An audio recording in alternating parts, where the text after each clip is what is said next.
Hello, my name's Chris Allen, and this is the Chris Allen MMA show. Today, I'm being joined by one of the up-and-coming fighters at the moment. He's the new breed of fighter coming through. These guys needed just as much attention as anyone else. You know, he's had his first MMA fight, a very successful K1 career. Mr. Callum Stuart, thank you very much for joining us. Hello. No, thank you very much for having me, mate. I'm excited.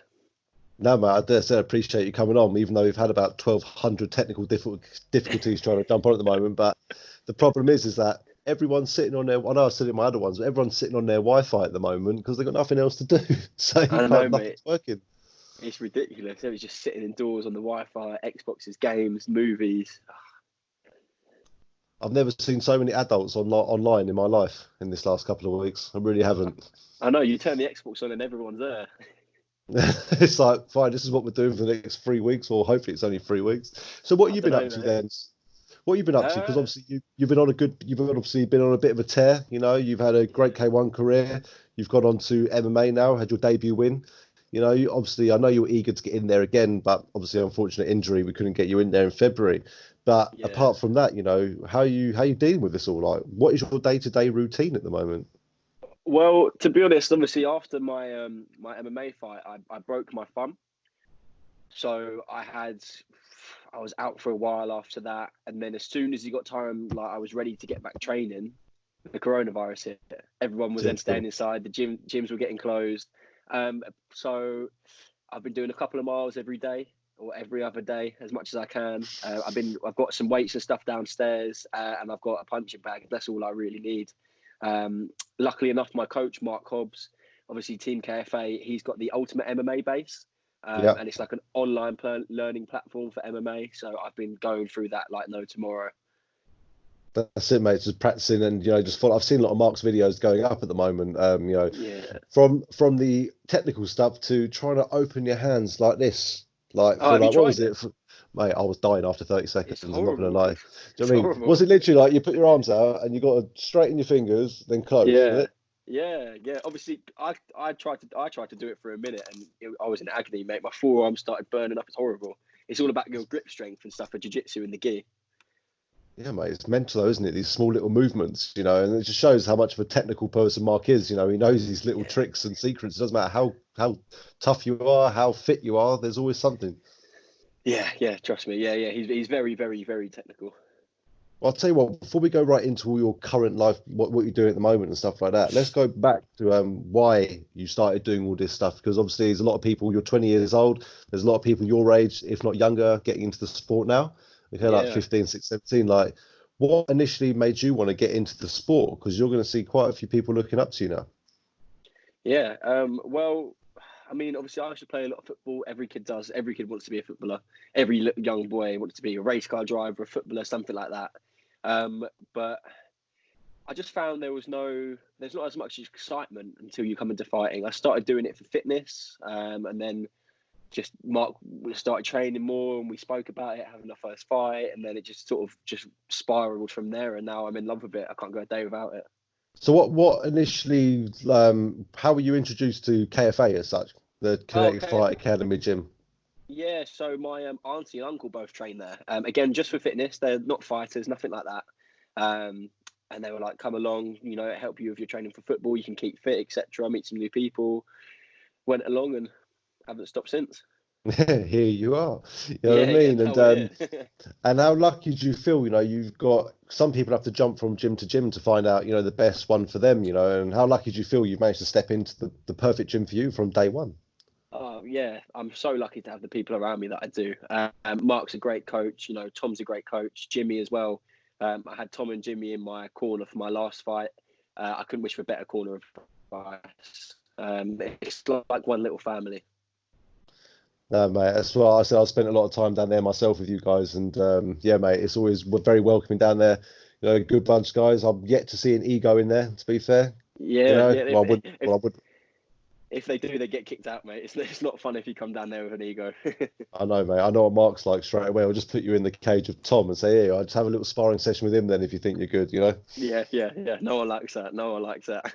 No, exactly. Well, as I said, you've got Tom, he's fought in Bellator and Cage Warriors. You know, you got Jimmy, he's the UC MMA champion as well.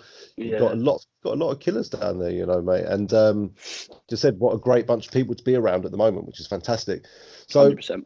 what? Obviously, these guys were all MMA fighters, you know, when you met them and things like that. So, what made you want to push towards K1 before going to MMA? What made you do that first?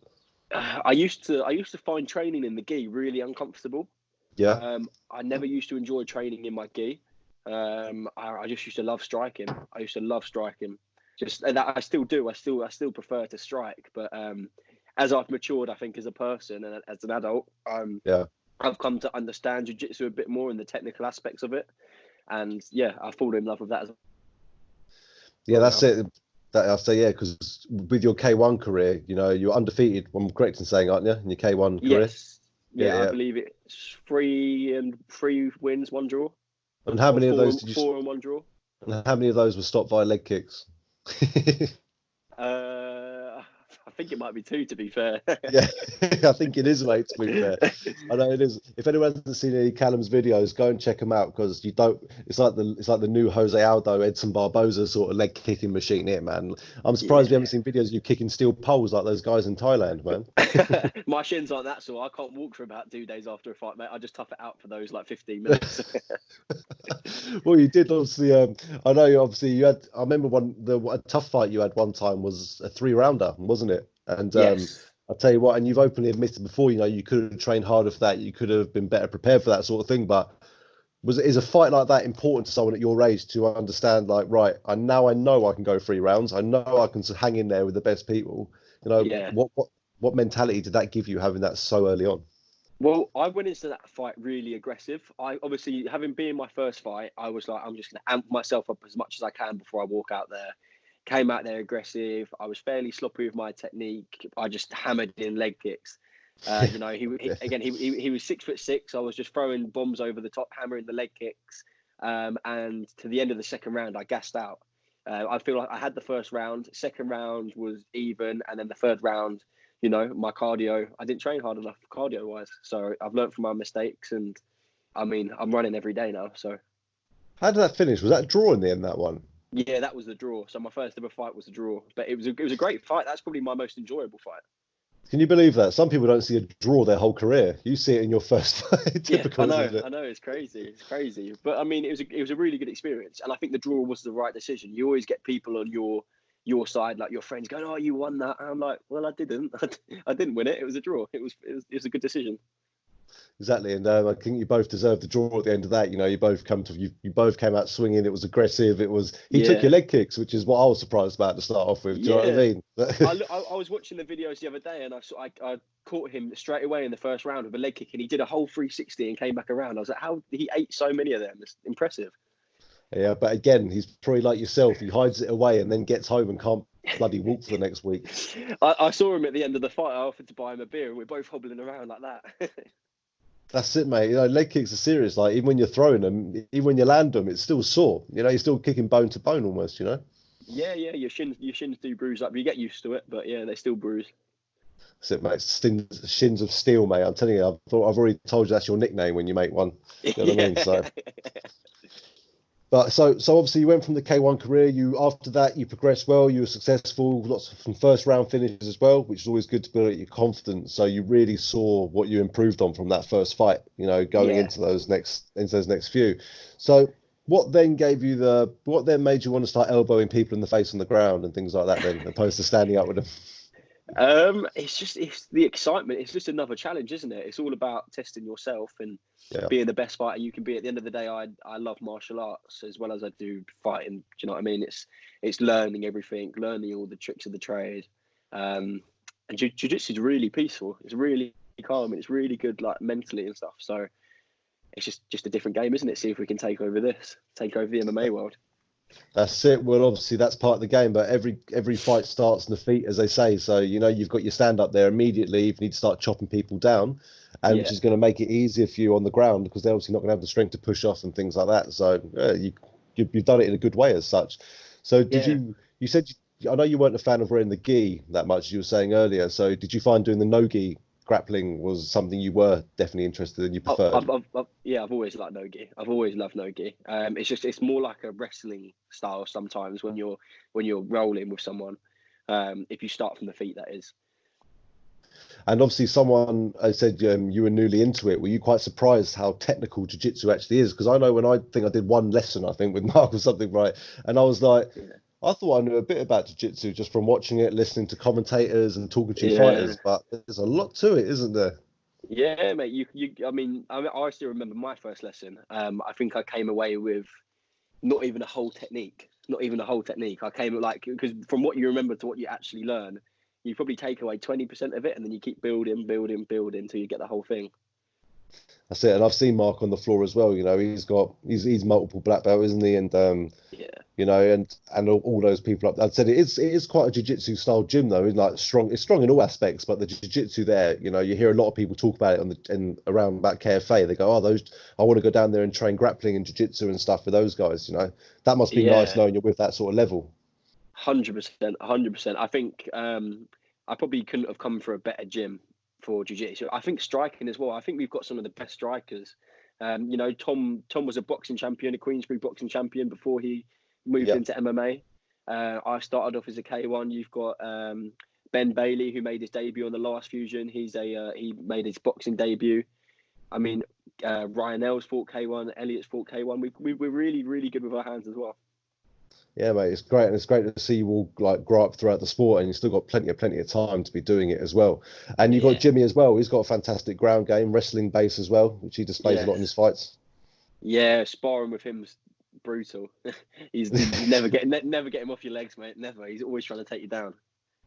Yeah, mate, but it's good. It's good to learn against you. These guys have been doing it for a while now, and Jimmy's undefeated. Tom's got a fantastic record as well, Yeah, and I just love watching like yourself, Elliot, Rynell. Just watching you all learn bit by bit every fight. And it's interesting to see as you go. So, let's talk about your first MMA fight then, because yeah, I know you were absolutely buzzing before that. You couldn't wait. There was no yeah. nerves at all. So when you actually got in that cage, what were you thinking? Were you thinking these gloves are a lot smaller than I remember? I mean, to be fair, I'd been sparring MMA for a long time before that. Even whilst I was fighting K1, I used to spar with the boys at MMA. I used to train a bit of jiu-jitsu. Um, Obviously, we just amped it up towards the first MMA fight.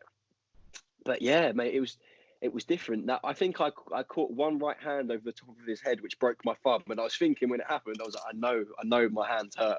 These gloves there's no padding at all. They're tiny.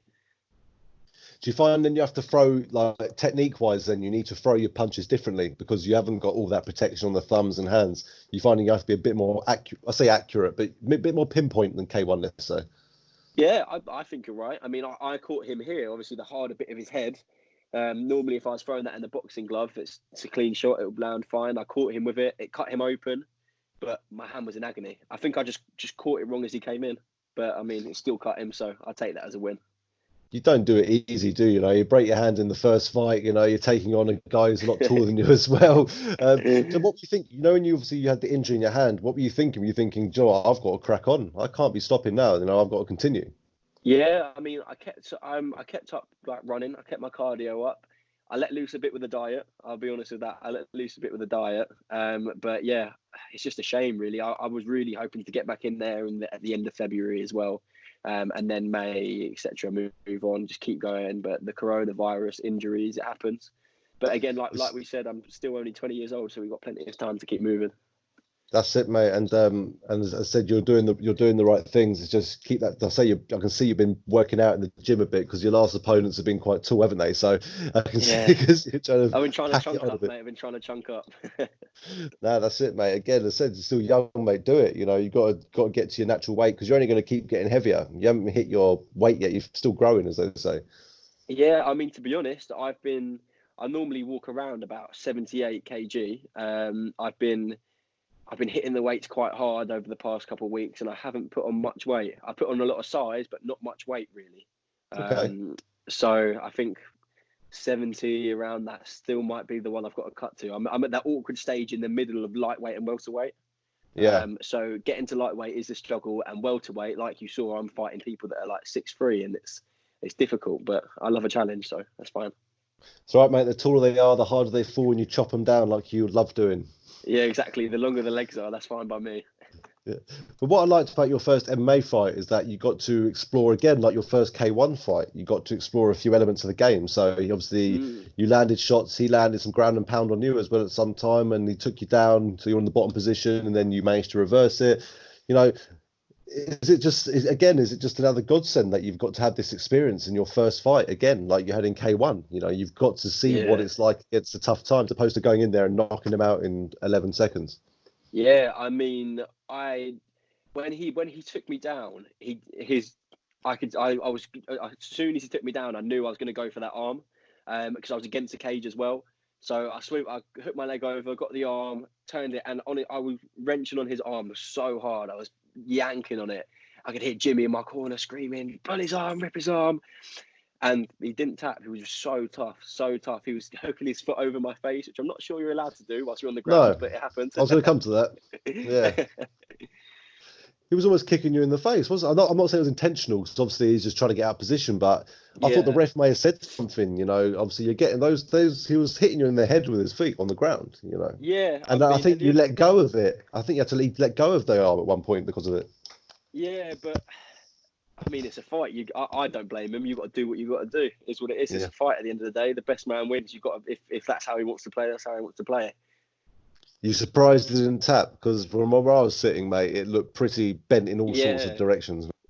Yeah, and then when he reversed it, he came out the back. So I was on top. I landed 2 shots on top. Then he reversed me. He was back on top, and he threw probably like 4 clean shots to the side of my head, whilst I was in guard. And then as he threw the last one, I hooked my leg over and went belly down on the arm.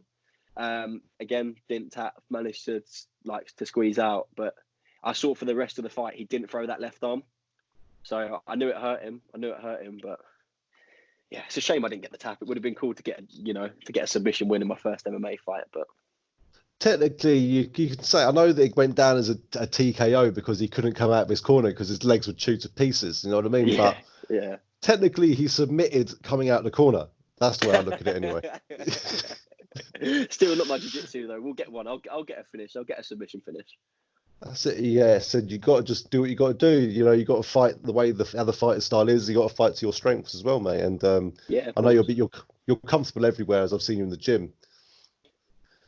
So obviously now we've got all this corona stuff. We're all in lockdown. So what are you doing? What are you doing to keep the weight down? Well, I say obviously not keeping any weight down, obviously. You know what I mean? But I mean, what are you doing just to keep yourself busy? Because I know you're an active guy. You like to get in the gym like as much as you can during the week. Been tough these last few days. Yeah, I mean, I've actually, for the first time yesterday, I started doing yoga. So okay, how's that? That's a new one. That was difficult. I was like Bambi on ice, but you know, we'll improve. We'll improve. I've been running. I've been getting the miles in. I've been running more than I have, to be honest. I've got nothing else to do. I've been bored. I've been hitting the bag constantly downstairs, doing like 10 rounds every other day. I've been hitting the weights hard. Luckily enough, I've got quite a good setup here. You know, I've got my dumbbells, I've got my bench, I've got a running machine, I've got a good area to run outside, punching bag, pads. So I'm all set. I'm just eating loads of sweets as well, stacking it up. That's it, mate. Put it on. Why not? More power. You know, more core strength, as they say. You get your submission. Haribo power. Haribo power. Just lie on top of people and just hope you tap out.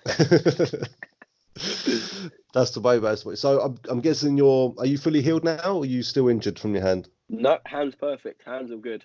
Yeah, hands are good. I literally got the call well, obviously I was speaking with the doctors and stuff. I've got like an old break in my hand as well where it's fused wrong, so my hand's a bit lumpy, and that was causing me some pain as well.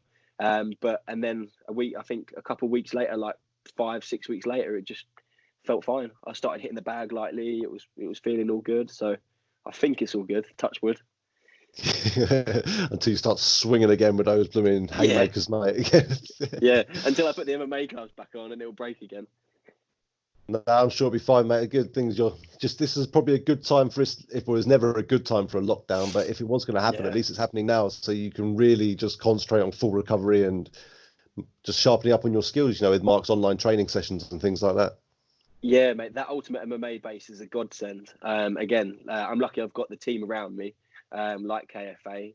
Mark's put a whole like, I mean, you should, anyone that's watching this should definitely go check it out, Ultimate MMA base. You've got jiu-jitsu, judo, I think. You've got your boxing, you've got your K1, Muay Thai. There's loads of different avenues you can go down and learn online whilst you're at home in isolation.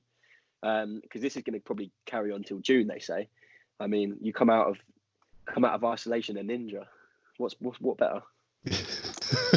Everyone's going from their front doors doing spinning backflips and doing all sorts of things. I could just imagine going to KFA now. It'd be blooming bunch of acrobats. You know what I mean? Not fighters anymore. I know. Right, we're going to the WWE. We're going to do triple backflips off the top rope and all that sort of stuff. So I'm guessing you're itching to get back out there again. So obviously MMA is definitely where you're going now, yeah? 100%. I mean, I'll still happily fight K1. I'm happy to fight K1. I love it. I love striking. MMA is where I want to keep it. I want to progress my MMA career. That's where I want to end up. I'm open to anything, mate. I'm open to a boxing fight. I want to do some jiu-jitsu tournaments. I really like the idea of what the One Championships do, the Muay Thai and the MMA gloves. I think that sounds wicked. Yeah. I mean, I'd love to try stuff like that. It's all about new experiences and, learning. So I'm open to anything, mate. Have you ever seen that left way fighting before? Oh yeah, that's probably the only one I'm going to stay out of, mate. I don't want to be headbutted. I'm not getting headbutted in no fight. That's nuts, that sport. And what I love about that fight, it's mental. You see what happens when they knock them out? What happens? No. They get 2 minutes. Yeah, that's it. They get 2 minutes to wake up their fighter. Right, get back in there. Go on, you can do it. Mate, it's crazy. That's probably, I think that's like the ultimate form of fighting. It's pretty much bare knuckle. They're like really crappy wraps on their hands, and then I think it's literally like just bandage. And I always, when all the Lifeway fights that I've seen, it's always coming loose and it's falling off. They're getting headbutted, elbowed, kneed. If you get knocked out, you can get back up. It's nuts. It's just asking for brain damage, that is, mate. I don't mean to sound negative about it, but getting knocked out, then getting back up again, then getting knocked out, it's not good. Yeah, mate. Yeah, you won't see me fighting in that. Don't worry. And I always thought, like, if you get knocked out, surely, like, you've had it. The other guy's like chilling for a couple of minutes, and you're waking up still. I'm thinking, surely you should just be like, right, that'll do. I mean, the adrenaline sort of, I assume, would go. All that rush through your body, you'd start to hurt straight away as soon as you woke up. Just clueless of where you are, and then you get told you got to go fight again. Not for me. Nah, I don't blame you, mate. That's the sort of thing you do in your 50 and you're dying for your last paycheck, in the martial arts world. When it's coming to the end and you need a bit of cash, that's what you do. You might see me in there in my latter career. We'll see him in BKB soon, in bare knuckle fighting. He'll be back. He'll be in that then. You'll definitely break your hand there. Yeah, but I know my hands are like feathers, mate. I'd touch something and they break. That's it, mate. As long as the people you're touching are going down as well, mate, it doesn't matter. That's the most important thing. Yeah, exactly. Nah, my hands are all right. My hands are solid. Mate. So obviously you're just chilling at home at the moment. Were you working a job at the moment, if you're saying, and you've just had to stay at home for now? No, I've got to stay at home. No work, no nothing. I've been furloughed, so it is what it is. No work. Yeah. Know the feeling, man. Yeah. I know it is what it is. Obviously, no fights, so that's gone as well. I train the kids again, the kids classes, and some privates on the weekend. Obviously, they've stopped, so all forms of income have sort of slowed down for everyone. So yeah, man, it's tough, mate. But you just got to think of the positive. If there is any, like, you got time to heal up and recover. You got time to spend with the family. You got time to like chill with whoever you're, you know what I mean, and just focus on getting your skills better. And as you said, coming out of isolation as a ninja. Yeah, exactly. That's the aim. I want to. There's a lot of people that are going to be sitting on their asses for this whole isolation that are, not going to be doing much. But I mean, we get at it and train. There's no reason why I shouldn't be training 2-3 times a day. It might be limited training, and I can't do as much as I want. I can't spar, but I can still get the work in. Yeah, mate, take the advantage completely. You know, if some people are going to sit around doing nothing, then think they can just jump back in the cage on one training camp, you know, you're going to come in at the Yeah, I ideally, if it works out, I want to get back in 2-3 weeks after we return back to training. You know, all I need is 3-4 weeks of hard sparring, and I'm ready because I'm going to be fit and my skills are going to be there.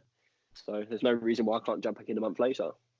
That's it, mate. And I don't mean to mix my other stuff I do at the moment with podcasting, but there's plenty of fights. Mate. Don't worry, there's plenty coming up, mate. Don't you worry about that. And I'll make sure I look after you, get you back in that cage, mate. Do you know what I mean? You've got to promise not to break your hand. Yeah, I will. I'll try. We'll try to keep the fights a bit spaced out this time.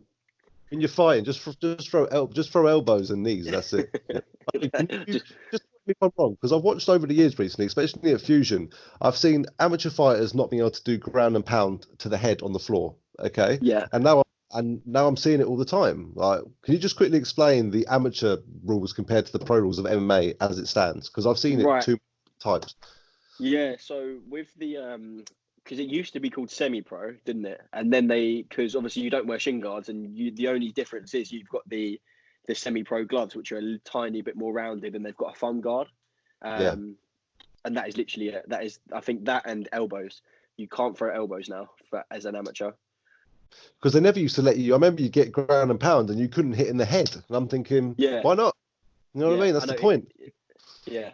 I know it's a bit pointless, but it's just, you know, protecting the fighter. Again, there's, I think now the amateur level is different to how it used to be.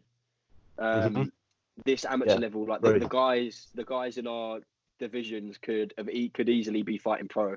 I think it's just about building experience, and it's such a bigger circuit now, MMA, and there's a lot more money behind it than there used to be. There's a lot more attention on it, so I think developing the fighters in a proper way is what they're trying to do.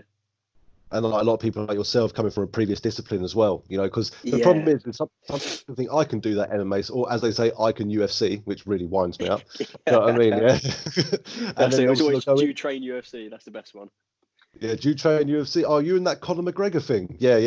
That's that Conor McGregor thing. Yeah. His style of fighting. It's Conor McGregor fighting style. Yeah, brilliant.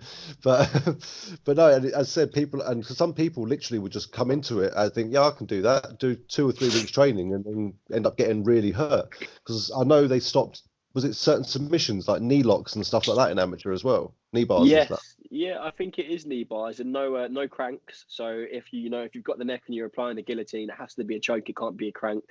And I think nothing where you're flexing the back. So say no. I mean, not that most amateurs are going to be pulling off twisters or anything like that, but no twisters. Enough, mate. No Boston crabs, whatever they used to be called. You know what I mean? I saw that in an MMA fight one time. I was like, mate.